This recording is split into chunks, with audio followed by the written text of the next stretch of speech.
China के deep seek company ने 20 जनवरी को अपना latest deep seek R1 launch किया था।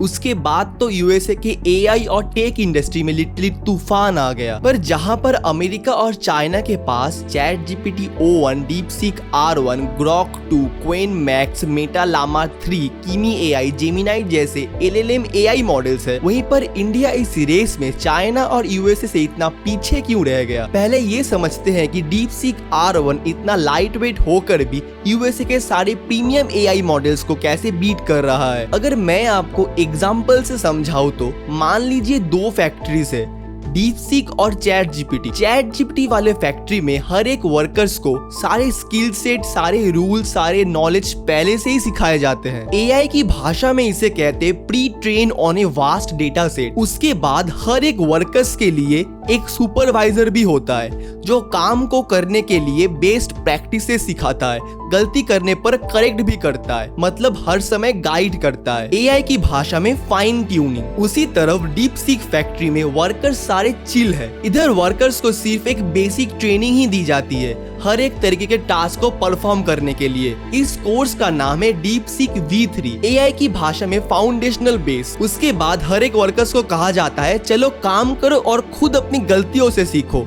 एआई की भाषा में रीइंफोर्समेंट लर्निंग। अब दोनों ही कंपनीज में अच्छे काम करने के लिए रिवॉर्ड्स और गलती करने पर पेनल्टी का सिस्टम है, पर ये भी बहुत ज्यादा डिफरेंट है। चैट जीपीटी वाले कंपनी में ट्रांसफॉर्मर आर्किटेक्चर यूज होता है, मतलब हर एक काम करने के लिए डिफरेंट स्पेशलाइज्ड डिपार्टमेंट है। एआई की भाषा में multi layered neural network structure, और हर एक डिपार्टमेंट एक दूसरे के साथ इंफॉर्मेशन शेयर करती है। जब एक कॉम्प्लेक्स टास्क आता है तब उसको सब टास्क में डिवाइड किया जाता है और उस पूरे काम के डिफरेंट की पार्ट्स को हर एक डिपार्टमेंट के साथ शेयर किया जाता है ताकि डिपार्टमेंट्स के अंदर कोई मिसअंडरस्टैंडिंग ना हो, और लास्ट में रिजल्ट्स के चंक को एक्यूमुलेट करके फाइनल रिजल्ट प्रिपेयर किया जाता है। एआई की भाषा में इसे कहते हैं सेल्फ अटेंशन मैकेनिज्म। अब ये आउटपुट को चैट जीपीटी फैक्ट्री के सुपरवाइजर इवैल्यूएट करता है, कौन सा टास्क दिया गया है उसके अनुसार और क्या ऑप्टिमल सोल्यूशन होना चाहिए उसके अनुसार।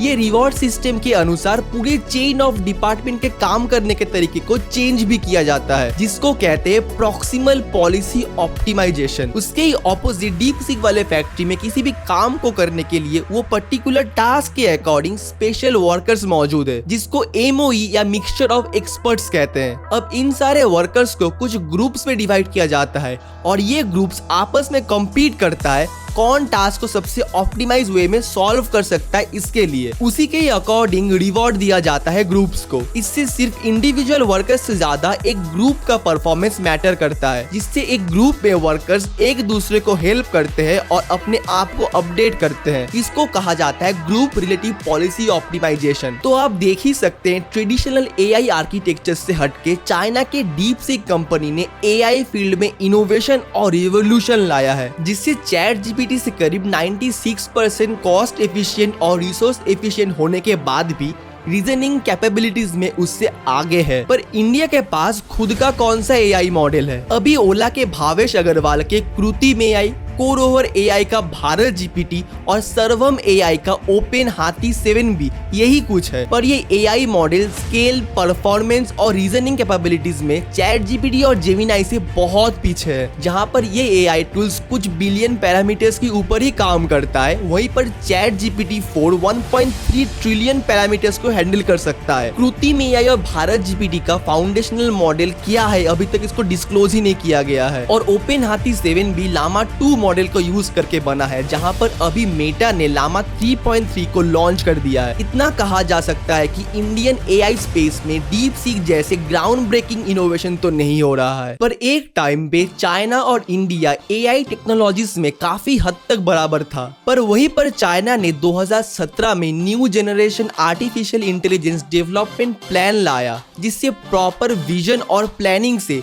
2030 तक कैसे China primary AI innovation centre बन पाएगा इसका रोड मैप था। जहां पर अभी भी इंडिया अपना बेसिक प्रॉब्लम्स जैसे education, health care, electricity, cleanliness, pollution को लेकर जूझ रहा है, वहीं पर China data centres, super computers और एआई इंफ्रास्ट्रक्चर्स के ऊपर बहुत ज्यादा हेवीली इन्वेस्ट कर रहा है। और एजुकेशन सेक्टर में चाइना तो अलग लेवल पर काम कर रहा है। चाइना स्टेम फील्ड को प्रमोट करके और AI+X प्लान को बूस्ट करके इनोवेटिंग माइंड को प्रोड्यूस कर रही है। वहीं पर इंडिया का एजुकेशन सिस्टम ऑन पेपर तो AI को स्टडीज में इनकॉर्पोरेट कर रहा है, पर ऑन ग्राउंड गवर्नमेंट स्कूल्स का हाल बहुत ही बेहाल है। जहां पर चाइना करीब $500 बिलियन अपने रिसर्च एंड डेवलपमेंट में इन्वेस्ट करता है, वहीं पर इंडिया सिर्फ $12 बिलियन ही खर्च करता है। इसका परिणाम तो आप देख ही सकते हैं। जहां पर चाइना अपना फाउंडेशनल मॉडल के ऊपर काम कर रहा है, वहीं पर Indian minister of electronics and information technology Ashwini Vaishnaw DeepSeek को इंडिया के लोकल सर्वर्स के ऊपर होस्ट करने की बात कर रहे हैं। एजुकेशन रिफॉर्म्स, ब्रेन ड्रेन और AI इंफ्रास्ट्रक्चर जैसे टॉपिक्स के ऊपर कोई बात ही नहीं हो रहा। अगर आपको इस वीडियो से कुछ भी सीखने को मिला है तो प्लीज मुझे सब्सक्राइब कीजिए। आपका एक सब्सक्राइब मुझे ऐसी इंफॉर्मेटिव वीडियोस बनाने के लिए मोटिवेट करेगा। नेक्स्ट कौन से टॉपिक के ऊपर आप वीडियो देखना चाहते हैं उसको मुझे कमेंट में बताइए। तब तक के लिए मिलते हैं नेक्स्ट वीडियो में।